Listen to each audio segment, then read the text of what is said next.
Ja, ich bin jetzt hier bei Rivera und ihr wisst ja, Paul Rivera hat früher bei Fender gearbeitet, das heißt, er weiß wirklich, worum es geht und ich habe mir hier mal seinen Sohn geschnappt, ja, heißt auch Paul Rivera Jr. Hey Paul, nice to meet you.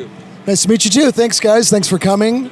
So what I said is that your father was working for Fender in early years and you are his son. Yes, that's correct, yes. So it's a big honor for us to meet you here. Oh, thank you very much. Thank you very much.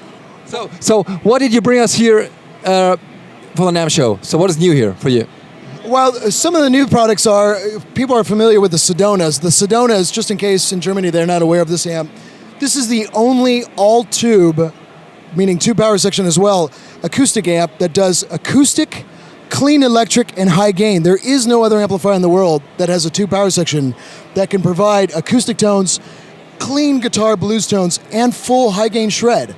So the Sedona used to come in brown, and we used to have the JBL speaker, and the JBL was great for acoustic, but a little too brittle sometimes for the overdrive. So this one is loaded with the Celestian, which is still clean for acoustic. You have your clean channel, your switchable parametric EQ, your switchable tweeter on or off, and then when you go to your overdrive channel, it shuts the tweeter off automatically, and you have a full British type overdrive channel and a boost for the high gain shred. Like I said, it's the only one in the world that can do this. It's very, very unique. I never heard of an acoustic amplifier with any tubes, never. Yeah, no, they usually do a tube preamp. And for some reason, when it comes to acoustic amps, they don't really focus on the tube power section. Now, this is very special. This has what's called an ES option, and that's for all the Taylor guitars that are ES equipped. We install a very expensive Cinemag transformer, which is all the transformers that you find in super high-end audiophile type mic pre's, or in SSL consoles, or when they recap a Neve, they'll install some of these high-quality Cinemags. The Sedona Lite is light, meaning a little less. It's a little lighter, it's a little less, it's about $1,000 less expensive. It does not do high gain, it does 2 channels of clean, comes standard with a balanced input for your Taylors, or your unbalanced. You can shut the tweeter off by a switch in the rear. Yeah. So it's 50 watts, so it's 2 channels of clean. You can use your pedal for overdrive, or you can use it for your acoustic guitar. And once again, Sedona Lite is the only all-tube acoustic amplifier in the world that also does clean electric. Okay. Also was jetzt erzählt hat, das ist natürlich so, der Sedona ist der einzige Verstärker, den ich auch weiß, der praktisch elektrische Gitarre und akustische Gitarre vereint. Das heißt, man kann das umschalten. Hinten gibt es einen Hochtöner, so that's the tweeter. Ja. Yeah. Und das heißt, das ist wirklich ein Vollröhrenverstärker, der auch mit akustischen Gitarren funktioniert. Ich habe nicht gewusst, dass das gibt. Das ist natürlich super geil. Auf der linken Seite gibt es hier nochmal einen kleinen. Ja, aber das ist natürlich was super Besonderes, wenn man die akustische Gitarre und auch die elektrische Gitarre dranhängen kann. Ich habe ihn gerade gespielt und er klingt wirklich verzerrt Hammer. I mean, I said that I played your amplifier and it sounded really great. I love the treble of that amplifier. That's great. Well, you know, part of the magic of also the Sedona series in general is how do you make a great acoustic amplifier? One, it's made in the US, you use great high quality US transformers, and the Celestian speakers that we use, the T75s, are still round, can still hold the power in the bottom end of an acoustic, but they still sound musical for electric. So you can get maybe, let's say, a better high-powered acoustic speaker, but then as soon as you play electric, it's too brittle and it doesn't sound warm like a guitar speaker. But the tweeters are extremely critical. We used EV, Electro Voice, used to manufacture this super high-powered dome tweeter that weighed about 4 pounds, just the little tweeter itself. And they no longer produced it, so we actually had that OEM'd, and it's inspired by and almost identical to the original EV speaker, because a lot of the acoustic amplifiers use piezo tweeters, which are very high-endy and fake. Yeah.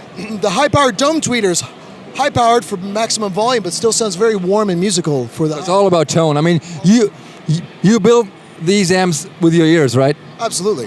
Number one. Absolutely. We're all players too. Yeah. Now, we're also showing the Venus 3. Now, the Venus 3 has been out for a few years now.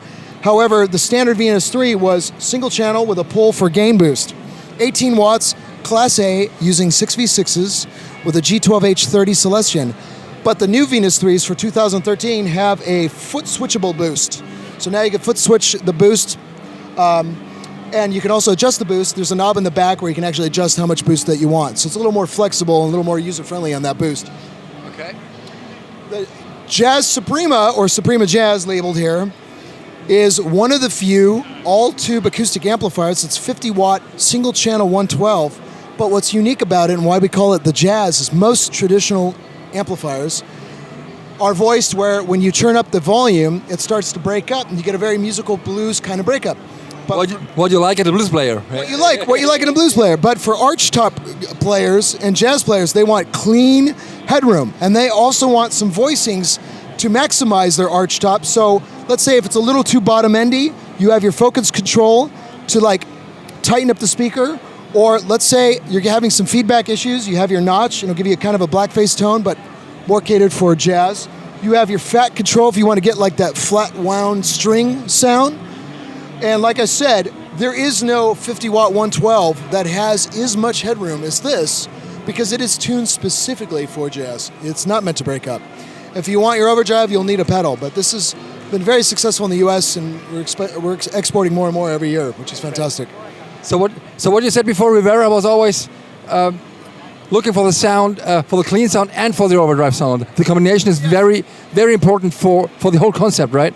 Well, Rivera's vision, a lot of, some people don't know, there's so many amplifier companies out there and everybody's copying each other and a lot of people don't realize and know, and it's important for us to re-educate that Rivera, the brand itself of a Rivera amplification started in 1986, and with that we released the TBR, and in TBR you had a lot of session guys, even Scorpions was playing that, Skid Row, Saigon Kick, Tim May from LA, Steve Lukather. It was a channel switching stereo, tube power amp and preamp with dual effects loops, stereo effects loops, dual reverbs, high and low power switching, even an effects loop in the front called P-Comp, so you could put your effects through the front because rack systems were very big, and your effects in the rear. And this was 1986. We are by far way ahead of the curve with channel switching, stereo, all tube. Back then, you only had other amp companies that either had single channels or a foot switchable boost, not separate EQ. And Paul Rivera's dream started since the late 70s. A lot of LA session guitar players would say, please dirty up my Fender, please clean up my Marshall. Yeah. And his dream was he would modify those amplifiers to be channel switching. And his dream was, when he came out with his own company, was to provide both tones in one amplifier. And since then, you've had a lot of copies and a lot, they were inspired by, and you have a lot of more flexible amps. But that is our core mission, and we've achieved it. Also was er gesagt hat, ist natürlich so, ich meine, sein Vater ist schon seit den späten 70ern wirklich auf der Straße und hängt mit den ganzen Jungs rum, wie Steve Lukather und die ganzen Leute, die wirklich bei ihm Rat suchen nach dem Motto, ey, du musst mir mal meinen Marshall verändern oder musst mir meinen Fender verändern.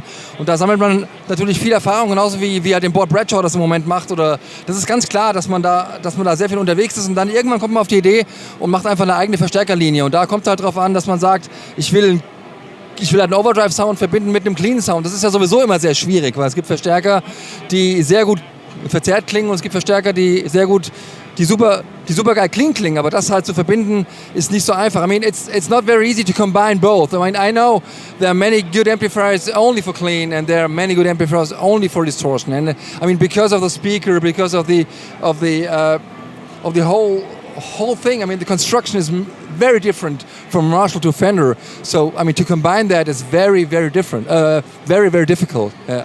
And you really need to focus on the power section. You'll hear a lot of great high gain amplifiers, like you said, that, wow, what a great high gain tone, but the clean is terrible. It's a little distorted, a little muddy, a little dark, because they focus their power section so much on just the gain that they kind of give up and lose it on the clean. If you get a great clean power section, then you can modify it, you can change it, you can manipulate it, but the bass has to be clean. Yeah, sure. If the bass is dirty, where do you go from there? You're kind of limited. Then the whole amp is thin. Absolutely. You get the idea. Absolutely. Thin and fuzzy. It can be. Also was ich bei ihm merke, er hat natürlich wirklich Plan von der Sache und das finde ich immer geil, wenn die Jungs wirklich für ihre Verstärker leben und sagen, ich mache die Verstärker so wie ich will. I mean, I hear that you build your amps with your taste and with your ear, and I like that personally very much. Yeah. We've been very fortunate because the Rivera brand has been around for 30 years, and the advantages of living in Los Angeles for 30 years is, since I was a kid, he used to build the amplifiers in his garage. Our job all day is hearing guitar players. They come with their guitars and they play guitar, and these are the best of the best that have been on thousands and thousands of records. It's not in the middle of nowhere in Ohio. It is Los Angeles, where huge epicenter of music. And so with that experience with the players, like you said, it gives us an advantage to really tune by ear and what they want. Yeah. That's great. Okay, ich würde sagen, wir sind am Ende. Das war Paul Rivera, der Sohn von Paul Rivera. Steht übrigens hinter mir. Das ist die Legende, wie ihr hinter mir seht, voll geil. Ich würde sagen, okay, was my pleasure, thank you. Thank you.